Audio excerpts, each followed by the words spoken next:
जो आदि और अंत में नित्य मंगलमय है, जिनकी समानता अथवा तुलना कहीं भी नहीं होती है, जो आत्मा के स्वरूप को प्रकाशित करने वाले देवता हैं, जिनके 5 मुख हैं और जो खेल ही खेल में अनायास जगत की रचना, पालन और संहार तथा अनुग्रह एवं तिरोभाव रूप 5 प्रबल कर्म करते रहते हैं, उन सर्वश्रेष्ठ अजर अमर ईश्वर अंबिकापति भगवान शंकर का मन ही मन में चिंतन करता हूँ।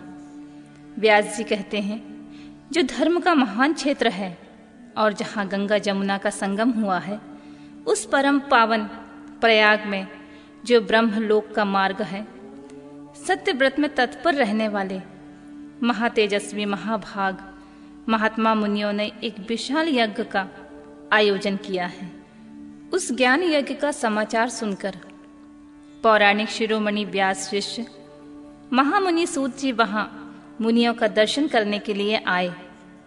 सूत जी को आते देख वे सब मुनि उस समय हर्ष से खिल उठे और अत्यंत प्रसन्न चित्त से उनका विधिवत स्वागत सत्कार किया।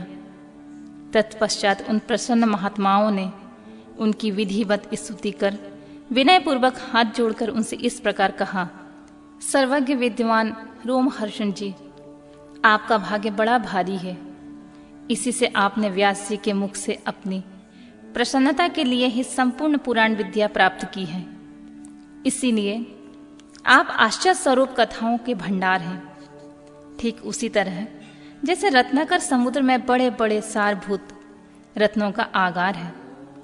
इन्हीं तीनों लोकों में भूत, वर्तमान और भविष्य तथा और जो भी कोई वस्तु है वह आपसे अज्ञात नहीं है।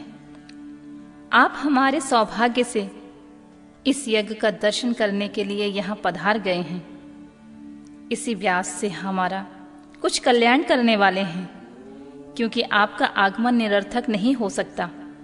हमने पहले भी आपसे शुभ शुभ तत्व का पूरा वर्णन सुना है, किंतु उससे तृप्ति नहीं होती है।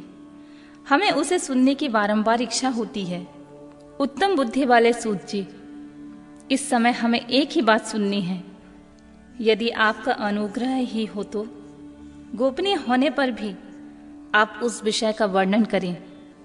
घोर कलयुग आने में मनुष्य पुण्य कर्म से दूर रहेंगे, दुराचार में फंस जाएंगे और सब के सब सत्य भाषण से मुंह फेर लेंगे, दूसरों की निंदा में तत्पर होंगे, पराये धन को हड़प लेने की इच्छा भी करेंगे। उनका मन पराई स्त्रियों में आसक्त होगा तथा वे दूसरे प्राणियों की हिंसा किया करेंगे, अपने शरीर को ही आत्मा समझेंगे। मूढ़ नास्तिक और पशु बुद्धि रखने वाले होंगे, माता पिता से द्वेष रखेंगे। ब्राह्मण लोभ रूपी ग्राह के ग्रास बनेंगे, वेद बेच कर जीविका चलाएंगे, धन का उपार्जन करने के लिए ही विद्या का अभ्यास करेंगे और मद से मोहित रहेंगे, अपनी जाति और कर्म को छोड़ देंगे, प्रायः दूसरों को ठगेंगे, तीनों काल के संदेह उपासना से दूर रहेंगे और ब्रह्म ज्ञान से शून्य होंगे। समस्त क्षत्रिय वे स्वयं धर्म का त्याग करने वाले होंगे, कुसंगी, पापी और व्यभिचारी होंगे। उनमें शौर्य का अभाव होगा, वे कुशित चौरे कर्म से जीविका चलाएंगे, शूद्रों का सा बर्ताव करेंगे और उनका चित्त काम का किंकर बना रहेगा।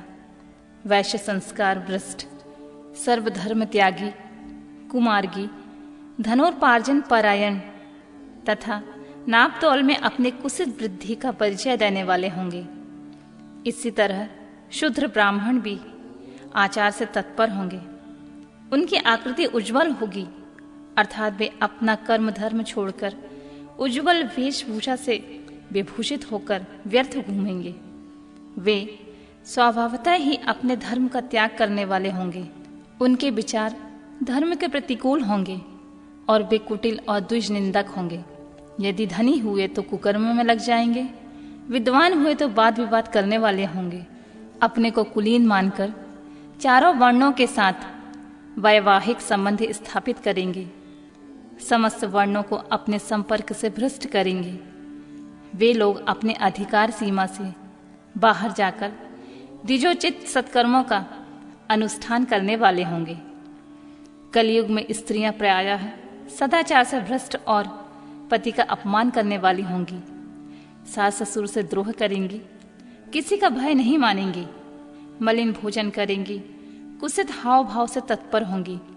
उनका शील स्वभाव बहुत बुरा होगा और वे अपने पति की सेवा से सदा ही विमुख रहेंगी।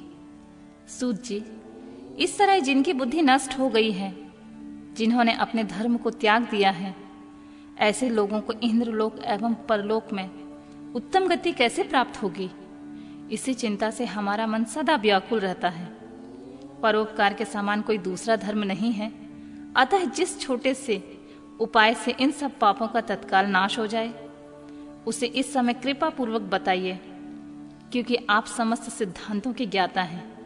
व्यास जी कहते हैं, उन भावितात्मा मुनियों की यह बात सुनकर सूत जी मन ही मन भगवान शंकर का स्मरण करके उनसे इस प्रकार बोले,